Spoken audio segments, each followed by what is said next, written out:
User input is a fundamental concept in programming that allows a program to interact with the user. User input is essential for building interactive programs that can respond to user actions or gather data from users. It allows the program to communicate with the user and receive information dynamically during runtime. In Python, the input function is used to accept user input from the command line or terminal.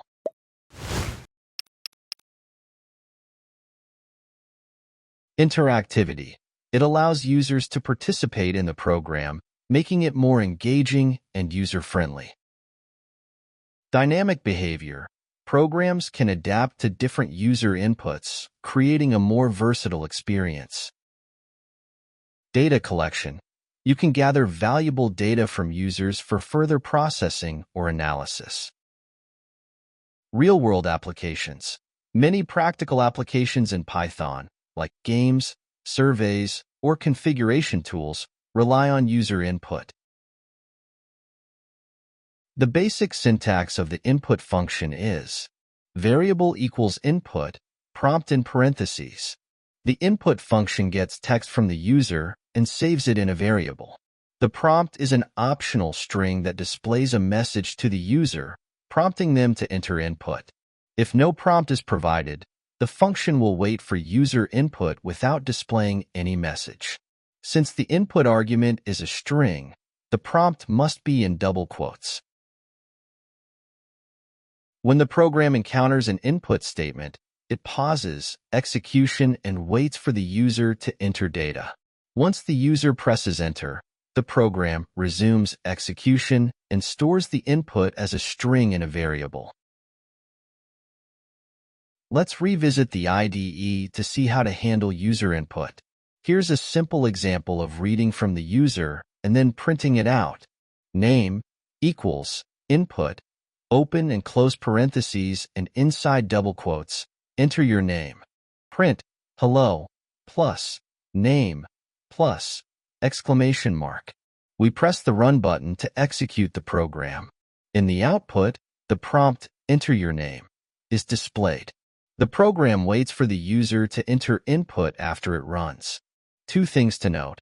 First, after running the code, you won't see the usual process finished with exit code message because the program hasn't actually finished and is still running. Second, you can see a blinking cursor in the console window, which means we can now type text directly into the console. We type the word William as the input value and then press enter. After this, the input is stored in the variable username. The program then continues and the word hello is combined with the text in the name variable and printed out. Some IDEs, like Clipchamp, might change the color of input text in the console. This color change helps to distinguish between output and input text. In Clipchamp, input text appears in green. Let's run the program again. One thing to notice is that when the program pauses to let us type in information, the button to run it changes a little bit. You can see that the run button now looks different and says rerun instead.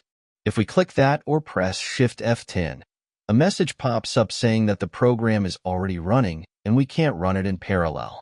To run it again from the start, we need to click the Stop and Rerun button. This will stop the current run and start a new one. There's also a Stop button that shows up. When we click it or press Ctrl F2, the program stops waiting and completely shuts down. When using the input function, it's a good practice to provide a clear and informative prompt to guide the user on what input is expected. Consider the following example. Age equals input. How old are you? City equals input. Which city do you live in? Color equals input. What is your favorite color? Print age, city, color. Let's run the code. When the code runs, it shows messages asking us to type in three things: age, city, and color. We input 34 age, Amsterdam 4 city, and blue 4 color.